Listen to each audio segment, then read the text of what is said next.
ही आमच्या म्हातारीची 130 वर्ष जुनी साडी या आटपाडीच्या मशनीमध्ये घातली की नवीन कोरी करकरीत होऊन बाहेर पडते. एवढी नवीन की असं वाटते आताच दुकानात आणल्या का काय. ही आटपाडीकर कधी काय आणतील ह्याचा पत्ता नाही. अहो ही मशीन बघायला लांब माणसं यायला लागली यांच्या घरी आणि जुन्या साड्या नवीन करून घेऊन चालली ती या मशनीच्या मदतीनं.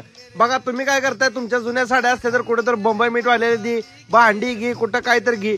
त्याच्यापेक्षा आता अशी मशीन आल्या, जुन्या साड्या तुमच्या घेऊन यायच्या आणि त्याच साड्या नवीन करून घेऊन जायच्या. आणि साडी बाहेर पडताना प्रेस, पॉलिश आणि स्टार्च होऊन बाहेर पडणार आहे. त्यामुळे नवीन कोरी करकरीत. आणि फक्त साडी जुनी झाली म्हणूनच नाही, समजा तुमच्या साडीवर जेवण सांडलं, कुठं तेल सांडलं, काय तर त्याला झालं, त्याच्यावर काय तर खरकट सांडलं, तरी सुद्धा यांच्याकडे असलेल्या लिक्विडच्या मदतीनं हे संपूर्णपणे साडी क्लिअर करून एकदम नवीन कोरी करकरीत तुम्हाला करून देणार आहेत.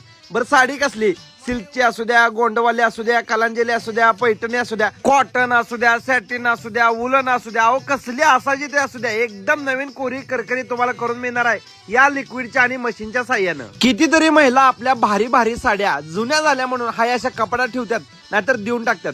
हाय त्या साड्या 2, 4, 5 वर्षा पाठीमागच्या गोळा करा आणि नवीन कोऱ्या करकरीत करायच्या असल्या तर सगळ्यात पहिल्यांदा जो फोन नंबर वरती दिलाय त्याच्यावरती फोन करा. यांचं आटपाडीमध्येच ड्राय क्लिनरचं दुकान आहे, बरोबर सांगोला चौकातच आहे सिद्धिविनायक ड्राय क्लिनर्स, जे की बरेच वर्ष झालं ड्राय क्लिनिंगचं काम चांगल्या पद्धतीने करतात आणि त्यांनीच ही मशीन आणल्या. त्यांच्याकडेच तुम्हाला तुमच्या साड्या द्यायच्या आहेत आणि चॅनलला फॉलो करून अख्ख्या तालुक्याला ही साडी नवीन करायची सिस्टीम पोहोचवायची आहे.